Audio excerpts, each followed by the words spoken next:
The skies over Russia are no longer safe. The hum of Ukrainian drones echoes through the night, cutting through the silence like blades of vengeance. What was once Russia's most secure air fortress, the $3.77 billion Kubinka Air Base, now burns under the storm of precision strikes. And for the first time, the Kremlin's iron confidence trembles, as Putin orders a retreat that no one saw coming. This is not just a battle, it's a turning point, the moment when Ukraine went all in. Kubinka Air Base, once considered one of Russia's most prized military assets, now stands as a grim reminder of how power can crumble under the weight of innovation and resilience. For decades, Kubinka was a fortress of air superiority, a sprawling $3.77 billion symbol of Russian engineering and defense mastery, housing elite squadrons, state-of-the-art aircraft, and the pride of Moscow's Strategic Aviation Command. It was not just a base, it was a message to the world that Russia's skies were untouchable. But as Ukrainian drones pierced through its defenses, that message shattered. The assault on Kubinka was more than a tactical strike. It was psychological warfare. The world watched as unmanned drones, guided by intelligence and precision, brought down what years of military investment had built. The strikes were swift, coordinated and relentless, proving that the old methods of warfare could no longer stand against the new era of autonomous strategy and digital dominance. When the first wave of Ukrainian drones breached the perimeter, Russian radars failed to respond effectively. The once impenetrable air defense system showed its cracks. Explosions rippled through the airfield as hangars burned, fighter jets were reduced to wreckage, and the base's communication networks went dark. What stunned analysts was not just the scale of destruction, but the sophistication of Ukraine's execution. Each drone seemed to know exactly where to strike, targeting fuel depots, ammunition bunkers, and runways with pinpoint accuracy. In a matter of minutes, a base that had taken decades to build was brought to its knees by technology costing a fraction of its worth. The symbolic weight of Kubinka's fall cannot be overstated. It was here that Russia tested its most advanced aircraft, including the Su-57 stealth fighter, a plane that represented the nation's future in aerial combat. Losing such a site was not merely a logistical setback. It was an emotional blow to Russia's military identity. The airbase had hosted international shows, parades, and demonstrations, standing as a proud exhibit of Russia's dominance in the sky. To see it engulfed in flames under the power of Ukrainian drones was like watching a crown jewel melt away before the eyes of its creators. The Kremlin's silence in the immediate aftermath spoke volumes. What words could possibly justify such a loss? For Ukraine, Kubinka was never just another target. It was a symbol of defiance, a way to show the world that even the strongest walls could fall. This was revenge, strategy, and statement all wrapped into one mission. After months of Russian aggression, Ukraine had turned the tables, demonstrating that tactical brilliance and innovation could overcome size and scale. The successful strike sent shockwaves through Russian command centers and international observers alike. It showed that the battlefield was no longer about who had more troops or jets. It was about who adapted faster. Kubinka's fall became a lesson for every military power in the world. Arrogance has no place in modern warfare. As satellite images of the burning base flooded social media, morale within Russia began to fracture. Soldiers questioned their leaders, and citizens whispered doubts about their country's invincibility. The image of the once mighty Kubinka in ruins became a visual metaphor for the changing tides of the war. Every plume of smoke from that base carried a message that Ukraine was not just defending, it was dismantling the myth of Russian superiority. The echoes of those explosions went far beyond Moscow's borders, resonating across Europe and the world. They marked the moment when the hunter became the hunted, when the mighty stumbled before the rise of the bold.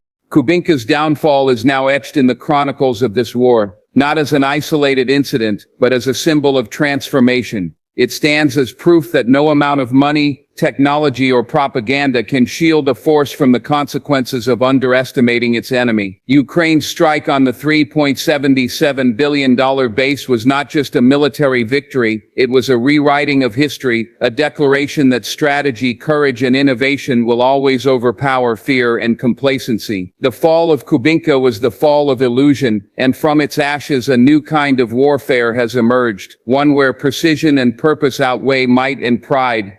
Ukraine's drone revolution did not happen overnight. It was born from desperation, necessity, and sheer determination, turn and survive against a far more powerful adversary. When the Russian invasion began, Ukraine's military resources were limited, and conventional warfare seemed almost impossible to sustain against the massive arsenal of the Kremlin. But out of that imbalance came innovation. The Ukrainian forces understood that to counter Russia's scale, they needed precision, adaptability, and creativity. The answer came from above. Small, efficient, and intelligent drones that turned the tide of the war. These machines were not just weapons, they were symbols of ingenuity, representing the spirit of a nation refusing to be crushed.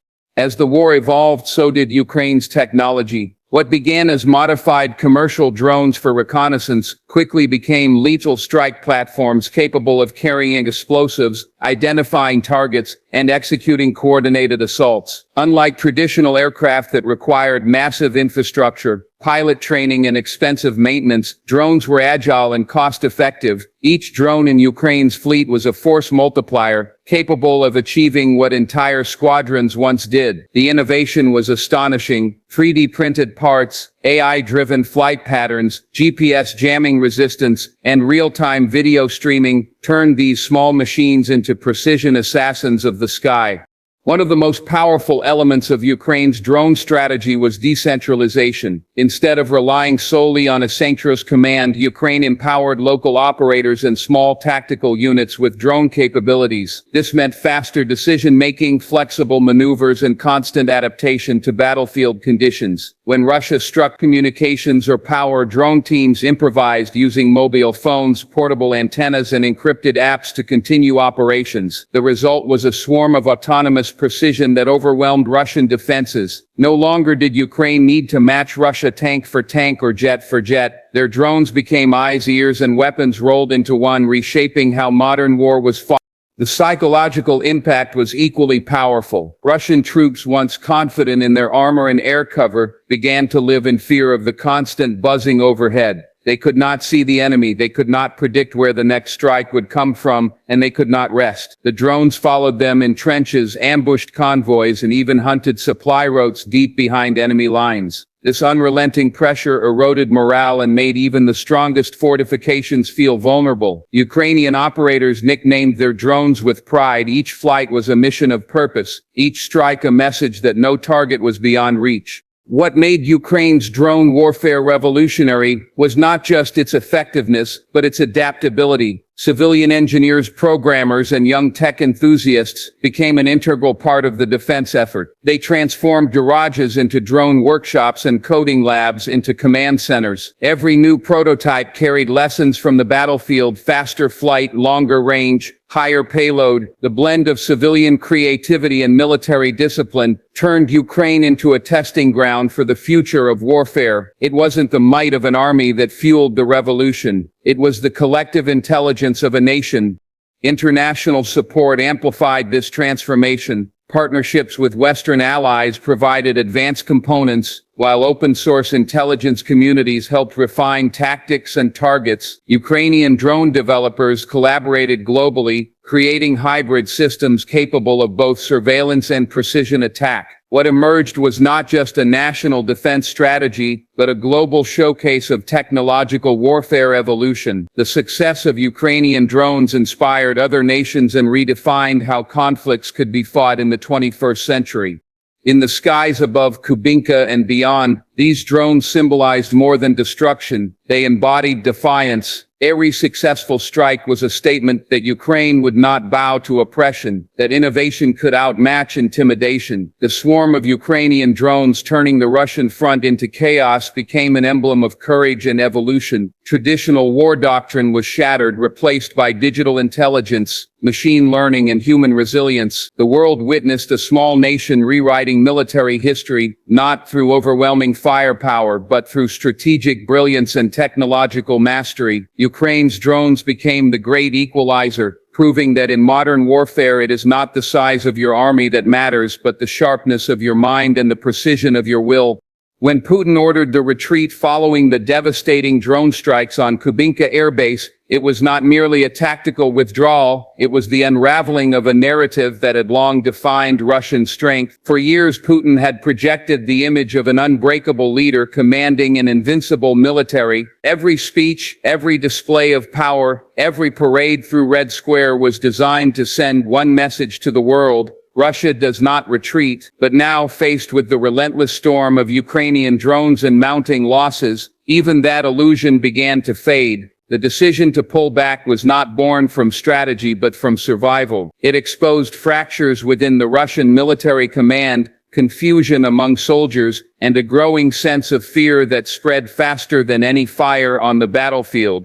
Inside the Kremlin, the mood shifted from arrogance to anxiety. Putin's retreat order was a rare moment of vulnerability, one that rippled through the ranks of his military and the consciousness of his nation. Russian state media tried to spin the event as a strategic regrouping, but the truth could not be hidden from the world or from the Russian people. Satellite images, viral footage, and eyewitness reports painted a stark picture: aircraft destroyed, fuel depots obliterated, and elite personnel evacuating under fire. This was not regrouping, it was retreat, and in that moment, the myth of Russian invincibility was shattered.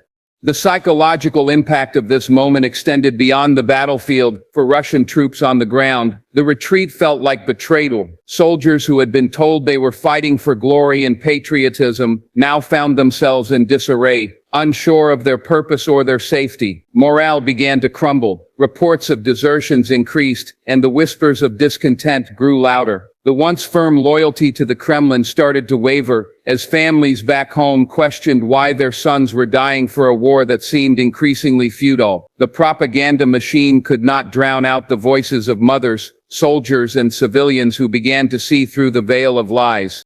Meanwhile, in Ukraine, the retreat ignited a wave of morale and pride. It was validation, proof that their struggle, sacrifice, and innovation were reshaping the war. The image of Russia's forces fleeing from Kubinka became a symbol of victory, not just for Ukraine but for every nation that believed in defiance against tyranny. President Zelensky and his commanders understood the power of this moment. They capitalized on it, showing the world that courage and creativity could overcome fear and firepower. The message was clear: Russia could be forced to retreat and Ukraine could win. Internationally, Putin's retreat sent shockwaves through alliances and global politics. Nations that had once hesitated to fully support Ukraine began to see tangible evidence that Russian dominance was faltering. Western intelligence agencies called it a pivotal turning point, and global media framed it as the beginning of the unraveling. Within Russia, the political structure began to strain under the pressure. Rival factions within the Kremlin whispered of blame and incompetence. Generals were dismissed, scapegoats were made, and the air of paranoia thickened. Putin's iron grip on power had shown its first visible crack. Beyond politics and strategy, the retreat also carried deep psychological symbolism. For years, Putin had built his leadership on the idea that Russia was a fortress, unyielding, untouchable, eternal. But as images of burning airfields circulated online and drone footage captured chaos within Russian lines, that image crumbled. The world no longer saw Russia as an unstoppable empire. It saw a regime running from a smaller but smarter opponent. And perhaps more importantly, the Russian people saw it too. Fear turned into doubt, and doubt turned into dissent. This retreat, though seemingly one event in a long and brutal war, may well be remembered as the moment when the tide began to shift irreversibly. It exposed the fragility behind the facade of strength and showed how power rooted in fear cannot stand against innovation fueled by purpose. Putin's retreat was not just a military maneuver, it was an admission of weakness, a fracture in the armor of a ruler who once believed himself untouchable. As Ukraine's drones soared above the ruins of Kubinka, they carried not only payloads of destruction, but the weight of a new reality that the empire of intimidation was beginning to collapse, and the echo of retreat would haunt the Kremlin for years to come.